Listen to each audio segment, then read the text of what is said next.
Bom dia, povo de Deus, a paz do Senhor.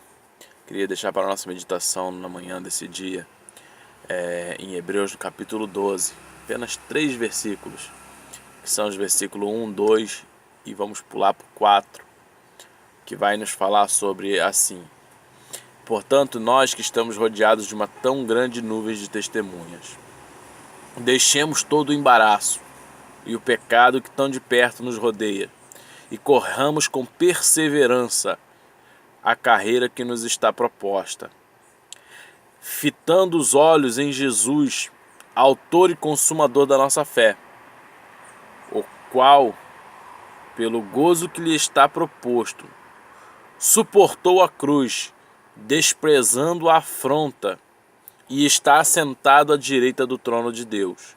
E o versículo 4 que diz: ainda não resististe até o sangue, combatendo contra o pecado.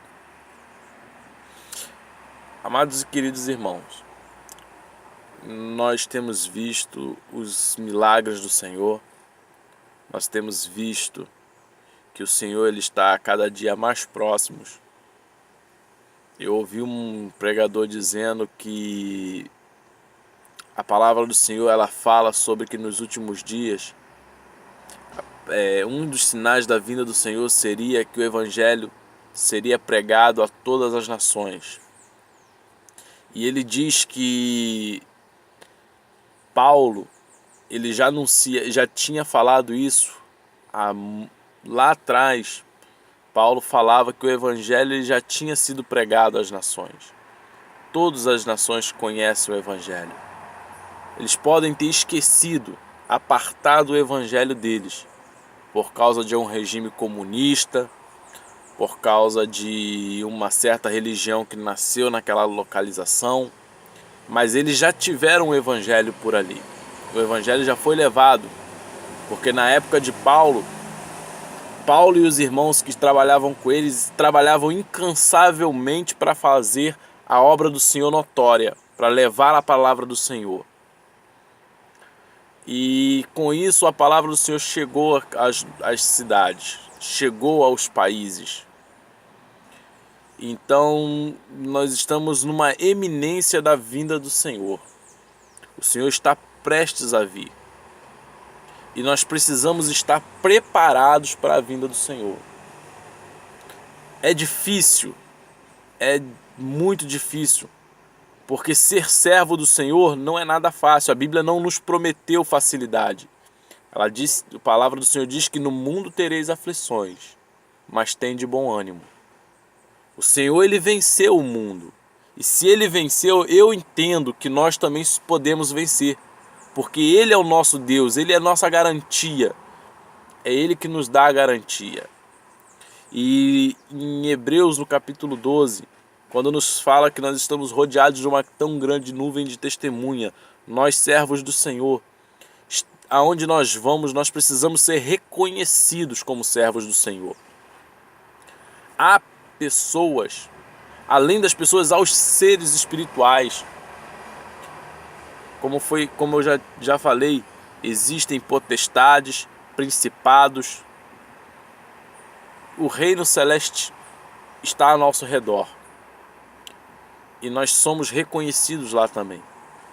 Ou como servos fiéis do Senhor, ou como simplesmente aquele que diz que é servo e não é. E a palavra do Senhor diz que nós precisamos deixar todo o embaraço, tudo aquilo que nos atrapalha, todo o pecado que nos impede de chegar à presença do Senhor. Mentira, lascívia, prostituição, cada coisinha, o amor ao dinheiro, a falta de responsabilidade com a palavra do Senhor, com a obra do nosso Deus. Nós precisamos ser diferentes. Precisamos mostrar para esse mundo que nós somos fiéis ao nosso Deus.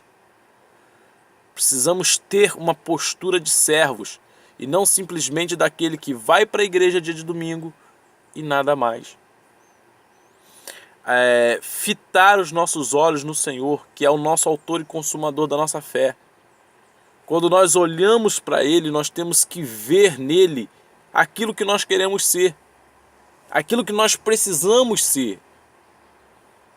Jesus andava despreocupado com o que havia de comer, com o que havia de beber, com o que havia de vestir. Ah, mas ele era o Filho de Deus. Sim, mas ele estava como um homem, assim como eu e como você. Ele dependia do alimento, dependia da roupa, assim como eu e você. Mas ele estava ali fazendo a vontade de Deus. E muitas das vezes nós deixamos de fazer a obra do Senhor, a vontade de Deus, para fazer a nossa. Por causa de um capricho nosso. Nós estamos nos apegando mais à bênção do que o abençoador. Nós precisamos ter ciência de que Jesus está à porta. A palavra do Senhor diz que eis que estou à porta e bato. O Senhor está bem à porta e já está batendo. Aquele a quem abrir a porta, o Senhor entra na sua casa, vai cear com ele, vai fazer morada naquela casa. E muitas das vezes nós não temos anunciado isso. Não temos anunciado que o Senhor já está à porta. Na parábola das 10 virgens, 5 eram prudentes, 5 eram loucas, 5 estavam preparadas para que o noivo fosse chegar naquele momento, mas também estavam preparadas se ele fosse demorar um pouco mais. Outros só estão esperando, como as 5 loucas, o imediatismo. Aquilo que eu quero é agora, tem que ser agora. Quando o Senhor pode falar, aguarde mais um pouco, espere mais um pouco. Vamos fazer a obra do Senhor diligentemente. Vamos fazer o que diz aqui em Hebreus, no capítulo 12, no versículo 1. Vamos deixar os embaraços, amizades, aquelas coisas que você tem com aquela amizade que não fazem bem para o seu ministério. As conversinhas. Amados e queridos irmãos, quantos lares estão sendo destruídos, quantas vidas estão sendo ceifadas, porque o povo de Deus está embaraçado em conversas, em negócios que não são para os servos de Deus. Não é o seu lugar aí, o seu lugar é na casa do Senhor trabalhando, fazendo a obra de Deus. O seu lugar, o meu lugar é na casa do Pai, buscando alimento para alimentarmos aqueles que estão com fome. O Senhor diz que Ele veio para os que estão doentes. E nós temos que levar esse Senhor, mostrar ao povo que está doente esse Senhor. E muitas das vezes nós não temos feito. Muitas das vezes nós temos pensado no eu, no aqui e no agora. Eu quero a minha casa, eu quero o meu emprego, eu quero a minha cura, eu quero um bom salário. Mas e a palavra do Senhor? E a obra do nosso Deus? Será que temos pensado nisso? Será que temos falado de Jesus para pelo menos uma pessoa por mês? Por ano que seja? Ou temos esperado a pessoa ir na igreja ouvir a palavra do Senhor? Sabemos que não acontece bem assim. A pessoa só vai lá na igreja receber o Senhor como Salvador, se alguém antes chamá-lo para ir lá. Como que nós queremos que as pessoas vão à igreja cultuar conosco? Porque o culto não é um lugar, o culto é uma ação. O culto é aquilo que eu ofereço a Deus. Como que a pessoa vai lá na igreja ver, assistir ou cultuar ao Senhor se não há quem convide? A palavra do Senhor lá no versículo 4 de Hebreus, no capítulo 12, diz que nós ainda não resistimos até o sangue na luta contra o pecado.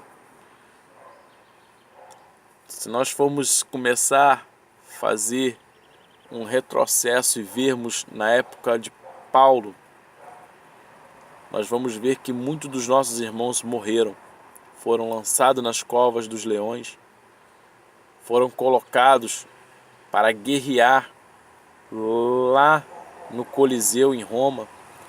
Eram festas onde eles pegavam os cristãos, crucificavam e ateavam fogo, botavam para lutar contra os leões. E sabe qual era a reação daqueles homens, servos do Senhor? Era orar, louvar ao Senhor Deus enquanto eram massacrados. E hoje qualquer probleminha, o servo do Senhor quer se afastar da casa do Senhor. Hoje por qualquer problema você, eu, queremos sair da presença do Senhor, porque Deus não está ouvindo a minha oração, porque Deus não está me respondendo. Deus está dizendo para você: acalma, aguarda, espera, confia. Então somente espera e confia no Senhor. O Senhor não é imediatista. O Senhor não está com pressa de fazer aquilo que Ele pode fazer daqui a pouco. O tempo dele não é o meu tempo. A palavra do Senhor diz que os meus pensamentos não são os seus pensamentos. Assim como o céu é mais alto que a terra, assim os meus pensamentos mais altos que os seus pensamentos. Que nós possamos ter ciência daquilo que nós precisamos fazer para a obra do Senhor. Eu sei que você tem um projeto de Deus na sua vida. Cumpra-o. Cumpra o seu projeto. Converse com o seu pastor. Ele é um dos teus melhores amigos. Converse com sua esposa, com seu esposo. Converse com seu pai, com a sua mãe. Convide a sua família para trabalhar com você. A igreja não é nada mais, nada menos do que isso, família. A igreja é constituída por família. Então convide a sua família, convide o seu irmão. Vamos trabalhar na obra do Senhor, vamos pegar firme. Vamos esquecer as indiferenças. Vamos esquecer os probleminhas. Vamos sair do meio desses problemas, desses embaraços. Quantas das vezes nós nos vemos apegados a coisas que nos atrapalham de fazer a obra de Deus? Vamos sair disso. Deixemos todo o embaraço e o pecado que tão de perto nos rodeia. Nós estamos rodeados de uma tão grande nuvem de testemunha. Às vezes nós pensamos que estamos sozinhos, mas pode ter certeza que tem alguém te vendo. Primeiro Deus, porque Deus, a palavra de Deus diz que Ele é onipresente, Ele está em todos os lugares, Ele é onisciente. Antes de você pensar qualquer coisa, Ele já sabia o que você estava pensando, o que você ia pensar. E Satanás, ele está lá no inferno, mas os demônios estão rodeando, buscando uma brecha para entrar na sua vida, na minha vida. E se nós dermos uma brechinha para ele, é tudo o que ele precisa. Ele não precisa que nós nos afastemos totalmente de Deus para poder atrapalhar a nossa vida. Ele precisa de uma brechinha. Ele vem e bota uma cunha. E aquilo vai abrindo, abrindo, abrindo, até tirar-nos totalmente da presença de Deus. Qualquer bobeirinha, Satanás entra na nossa vida e faz uma arruaça. Então, vamos buscar o Senhor. A palavra de Deus diz: buscar enquanto se pode achar, invocar enquanto está perto. O Senhor está aí pertinho de você. Fecha os teus olhos, ora ao Senhor. Entra no teu quarto, fecha a tua porta. Você está com o seu celular na tua mão, deixa essas conversinhas. Fecha um pouquinho o WhatsApp, fecha um pouquinho o Facebook, Instagram. Eu não sei qual a rede social que você usa. Fecha um pouquinho. Abre uma Bíblia. Vai ler a palavra do Senhor. Vai escutar louvores. Deixemos os comichões, sabe? Aquelas coisinhas que ficam falando no nosso ouvido, as fofoquinhas. Vamos buscar a presença de Deus. É por isso que o povo de Deus está tão fraco. No lugar de buscar a palavra do Senhor, no lugar de buscar a presença do Senhor, ficamos buscando coisas que não agradam ao nosso Deus. Amados e queridos irmãos, que Deus possa abençoar todos nós, que nós possamos nos chegar ao Senhor, porque a palavra de Deus diz: achegai-vos a mim, e eu me achegarei a vós. Que Deus possa abençoar todo mundo, a todos em nome de Jesus.